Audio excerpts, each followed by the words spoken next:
30 साल 32 साल, बोलो बताएंगे कि नहीं बताएंगे? अब मौलाना दरगाह वालों से पूछो, लोनावा दरगाह वालों, इनकी उम्र कैसे शुमार करोगे? 30 साल के हैं, 32 साल के, कैसे जानोगे? तो कहेंगे हजरत बड़ा आसान सा तरीका है। एक दिन सूरज निकले, उसके बाद डूबे, दूसरे दिन निकले समझो 1 तारीख मुकम्मल, तीसरे दिन निकले समझो 2 तारीख मुकम्मल, चौथे दिन निकले समझो 4 तारीख मुकम्मल। इसी तरह से हफ्ता होगा, हफ्ते के बाद महीना होगा, महीने के बाद साल होगा। तो मैं कहूंगा लोनावा दरगाह वालों, मोइनुद्दीन अजहरी को सिर्फ इतना बताओ, जब सूरज ही ना निकले, जब चांद मौजूद ना हो, जब जमीन मौजूद ना हो, जब आसमान मौजूद ना हो, जब सितारे मौजूद ना हो, तो जिब्रील अमीन कहे 70,000 साल के बाद एक सितारा चमकता था, तो मुझे 70,000 ना बताओ, 1 साल ना बताओ, उसमें का 1 महीना ना बताओ, उसमें का 1 हफ्ता मत बताओ, बल्कि उसमें का सिर्फ मुझे 1 दिन बताओ। वो दिन दुनिया के एतबार से कितना बड़ा दिन था, सिर्फ मुझे इतना बताओ, वो दिन दुनिया के एतबार से कितना बड़ा। क्योंकि दुनिया के दिन जब सूरज निकलता है और डूबता है, डूबने के बाद दूसरे दिन निकलता, तब जाकर के 1 दिन 1 रात होते। बोलो होते कि नहीं होते? जिसके नजदीक होते हैं वो हाथ उठा करके बताएं। इतने लोग, अब जब चांदो सूरज ना हो, जमीन आसमान ना हो, कुछ ना हो, तब फिर दिन की इब्तिदा और तारीख की इब्तिदा कैसे होती, कैसे जानोगे? अब यहीं पर कोई हदीस हो तो मुझे बताओ, कोई रवायत हो तो मुझे बताओ। यहाँ पर उलमा बैठे हुए हैं, यहाँ पर अतकिया बैठे हुए हैं, यहाँ पर सारे लोग बैठे हुए हैं। मैं इनकी दुआओं का सहारा लेकर लोनावा दरगाह वालों को बताऊंगा, ऐ लोनावा दरगाह वालों, जब जमीन आसमान नहीं, चांदो सूरज नहीं, शम्सो कमर नहीं, सब कुछ नहीं, तो आखिर एक दिन को जोड़ा कैसे जाएगा? तो फरमाते, एक हदीस है, आकाई करीम सल्लल्लाहु अलैहि वसल्लम से सहाबा ने पूछा, कयामत का तज़किरा हुआ, तो सहाबा पूछते, या रसूल अल्लाह, आप फरमाते हैं कि एक दिन में अल्लाह ताला मैदान कयामत का सिर्फ 1 दिन होगा, उसी दिन में हजरत आदम अलैहिस्सलाम से लेकर प्यारे मुस्तफा के आखिरी उम्मती तक सबका फैसला करेगा। अगर लोनावा दरगाह वाले किसी एक लाइन में खड़े हो जाएं और कोई 5-5 हजार रुपया बांटना शुरू करे, तो दिन तो खत्म हो जाएगा, पर लाइन खत्म नहीं हो सकती। बोलो है कि नहीं है?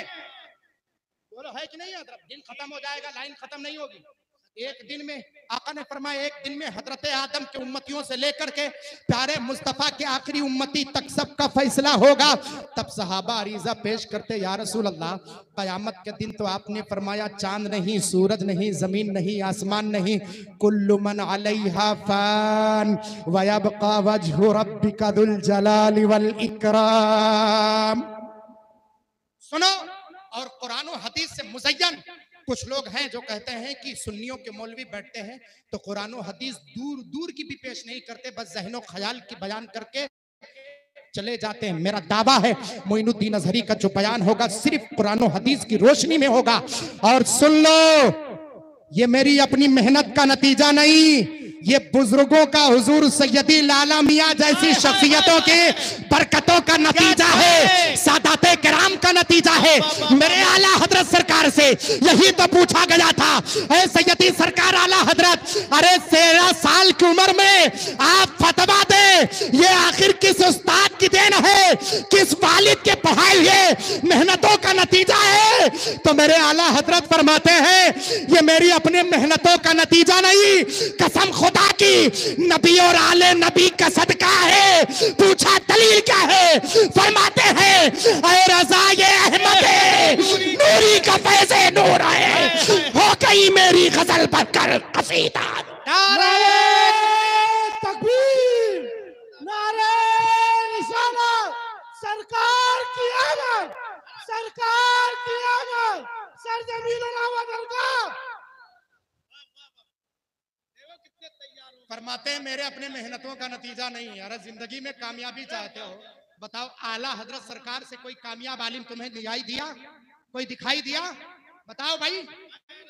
अपने तो क्या, अल फज़लु बिमा यशहदु बिहिल आदा, फजीलत तो तब है कि जब दुश्मन गवाही दे दे। दुश्मन कह रहे हैं कसम खुदा की, अहमद रजा के जमाने में अहमद रजा की तरह उसूलो फुरूक फिक़ही जुज़ियात में उनकी तरह कोई माहिर नहीं था। 14.5 साल की उम्र में पहला फतवा दे, वो भी ऐसा फतवा अगर उनसे ज़ियाउल औलिया और ताजुल अस्फिया में रहे होंगे तो मेरी गुफ्तगू को अगर 3:30 बजे से लेकर 4 बजे 4:15 बजे तक तकरीबन अगर उसको समाप्त किया होगा तो आपके जहन में बात होगी। 14 साल की उम्र में पहला फतवा आपने लिखा था।